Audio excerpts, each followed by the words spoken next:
How you all doing today? Thank you for joining me today. Please, if today is your first time of coming across my videos, make sure you like, subscribe, and comment. Thank you for the subscription. Thank you for the subscription.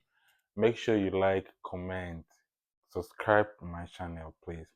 So today I'll be talking about the student visa, also known as the F1 visa.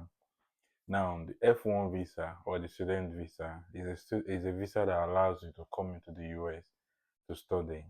Yes, but it's also a non-immigrant visa. Now, some people have been having this confusion about if a student visa is immigrant or non-immigrant.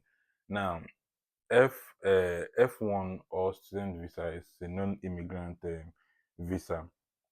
Yes, it's a non-immigrant visa, which means that it allows you to come into the US, study. After studying, you go back to your home country. Yeah, that is what non-immigrant is.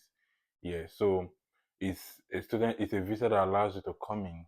Once you come into the US, you study. After study, period of your program might be 2 years, 3 years, or 4 years. After you finish studying, you go back to your home country. Now, let me give you tips if you want to if you want to have the F1 or the student visa. The one of the tips that will increase your chances of having. Now, if you want to apply for a student visa, you have to look at the city. Yes, how compatible is the city? How competitive is the city? You understand? So let's assume that if you want to apply for a student visa in in a school in New York, your chances of getting admission will be very high. Or California, Los Angeles, these are major cities in the US, so your chances of getting admissions in this school is very high. Yeah, so you want to consider that also when making your applications.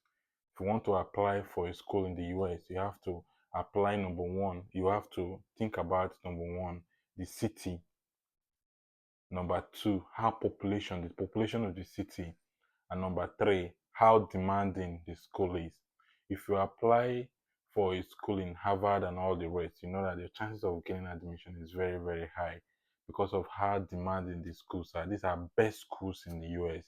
These are best cities in the US. So getting admission into these schools would be a very high, highly recommendable and highly demanding schools. You understand? So when looking for admission, it's very important for you to consider these factors. New York is a very busy city, and one of the best cities when it comes to economic, population, and everything. They have the best everything there. Goes to California, goes to Los Angeles, goes to Chicago, and the rest of them. So if you apply in those big cities, your chance of getting admission will be very high. Yeah, so if you want to apply for a F1 student, if F1 visa or a student visa, it's advisable for you to look for cities that are not highly crowded, like cities that you hardly hear their names. We have 50 states in the US. We have states that are very beautiful, have best universities, but their names are not as high as the likes of New York, Los Angeles, California, Houston, and the rest of it. So if you want to apply for student visa or F1 visa, you have to consider those facts so that you can increases your chances of getting admission. Now, for you to be eligible, now before you apply for the visa, you must apply for admission in any of the universities.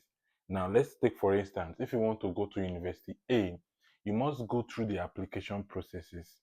Yes, you must go through the application processes. You must apply. In applying, you must submit the recommended documents that the school asks. I believe every course or every major you want to study in the school uh, has some kind of requirements that are listed on the site. When you go through the requirement and you see that you met up the requirement, you go through the requirement, you pass through the requirement. Once you see that okay, you pass through the requirement and you've seen the requirement, you apply. You submit all those documents online. The next thing for you to do is to pay the application fees. Yes, we have some universities that are application free. Yeah, once you want to apply for a visa, you apply it for free. But there are some schools you have to pay for admission fees, application fees rather. So once you pay the application fees, the school will go through your application, and if they find it that you met up all the requirements, they will definitely give you admission. Once they give you admission, they will give you admission in form of letter. You take the letter to the after getting the admission, you apply for your visa. After applying for your visa, you get a date, you look for a date. After getting a date, you go for an interview. Once your visa is approved, you book your ticket, then you come back, you make your way to the US. That is a simple process of going it. Now, before you move into the US, you have to make a you have to make reservations of your apartment where you're going to be living. Yeah, that's very important. You have to make reservations of where you're going to be living. It's very important.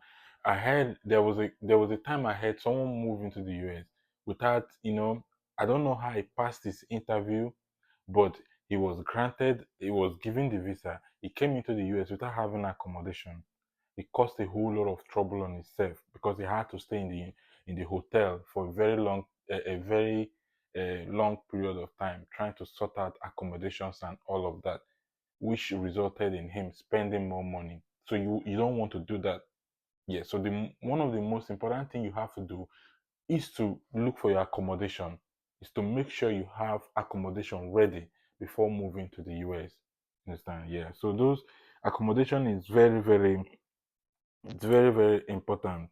Now, basically, there are like $185 for application fees and insurance uh, fee and any insurance fee. Yeah, there's $185 for application fees and any insurance.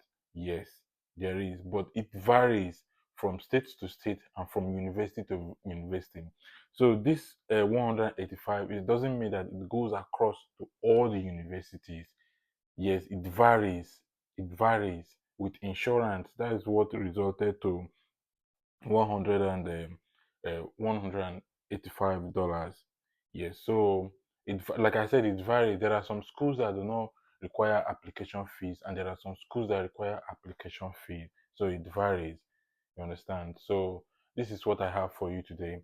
And if you want to know more, or like if you want to see more about all these visas and students and everything that has to do with moving to the US, please like to my channel, subscribe, because I'll be giving you update